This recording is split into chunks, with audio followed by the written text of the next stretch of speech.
മതനിരപേക്ഷതയും അവരുടെ മതേതരത്വവും തെളിയിച്ചുകൊണ്ടേയിരിക്കണം എന്ന തിട്ടൂരം നിരന്തരം കേട്ടുകൊണ്ടേയിരിക്കേണ്ടി വന്നിട്ടുള്ള പാർട്ടികളാണ് കേരളത്തിലെ മുസ്ലിം ലീഗിനെ പോലെയുള്ള പാർട്ടികൾ, PDPയെ പോലെയുള്ള പാർട്ടികൾ, INLനെ പോലെയുള്ള പാർട്ടികൾ, വെൽഫെയർ പാർട്ടിയെ പോലെയുള്ള പാർട്ടികൾ, SDPയെ പോലുള്ള പാർട്ടി. കേരള കോൺഗ്രസ് മാണിക്കും JRPക്കും BDJSനും കിട്ടിയേക്കാവുന്ന ആനുകൂല്യവും പരിഗണനയും ഉറപ്പാണ് ഒരുപക്ഷെ കേരളത്തിൽ വെൽഫെയർ പാർട്ടിക്കോ അതല്ലെങ്കിൽ അതേപോലെയുള്ള രാഷ്ട്രീയ പ്രസ്ഥാനങ്ങൾക്കോ കിട്ടുകയില്ല എന്നുള്ളിടത്ത് രാഷ്ട്രീയ രംഗത്ത് ഇസ്ലാമോഫോബിയെ വിശകലന വിധേയമാക്കുവാൻ പ്രിയമുള്ളവരെ, രാഷ്ട്രീയ കേരളവും അവിടുത്തെ രാഷ്ട്രീയ പാർട്ടികളും അതിന്റെ നേതൃത്വവും തയ്യാറാകണം.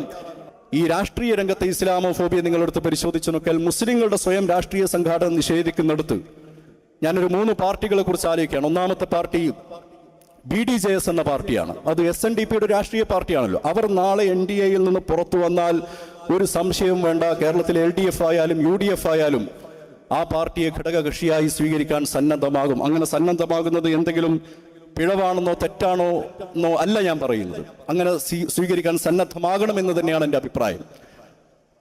കേരളത്തിലെ JRP എന്ന CK ജാനുവിൻ്റെ പാർട്ടി, ജനാധിപത്യ രാഷ്ട്രീയ പാർട്ടി, ആ പാർട്ടി ദീർഘകാലം NDAയുടെ കൂടെയായിരുന്നു. അവർ പുറത്തു വന്നു ഇപ്പോൾ UDFന്റെ അസോസിയേറ്റ് അംഗമാണ്. അത് സ്വാഗതം ചെയ്യപ്പെടേണ്ട ഒരു സംഗതി തന്നെയാണ്.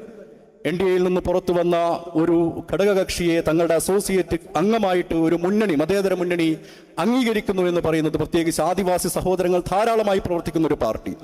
BDJS എന്ന് പറയുമ്പോൾ അതിൽ ഈഴവ സമുദായങ്ങൾ പ്രവർത്തിക്കുന്ന ഒരു പാർട്ടി.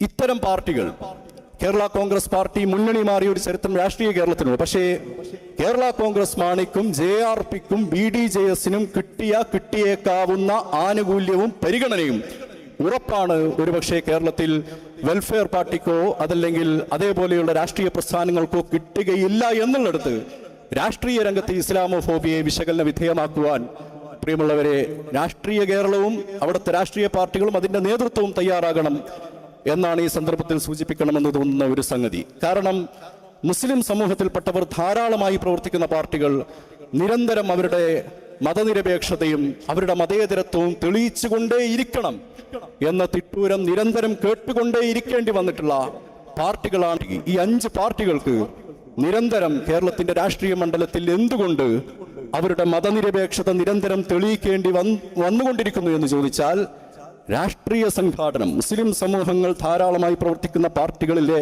അവരുടെ സ്വയം രാഷ്ട്രീയ സംഘാടനത്തെ നിഷേധിക്കുന്ന ഇസ്ലാമോഫോബിയയാണ് യഥാർത്ഥത്തിൽ അവിടെ വർക്കൗട്ട് ചെയ്യുന്നത് എന്ന് പൊതുസമൂഹം, രാഷ്ട്രീയ കേരളം തിരിച്ചറിയുകയും അതിനെ മറികടക്കുവാനുള്ള സ്റ്റെപ്പുകൾ തീർച്ചയായും നമ്മുടെ ഭാഗത്ത് നിന്ന് ഉണ്ടായിരിക്കുകയും വേണം.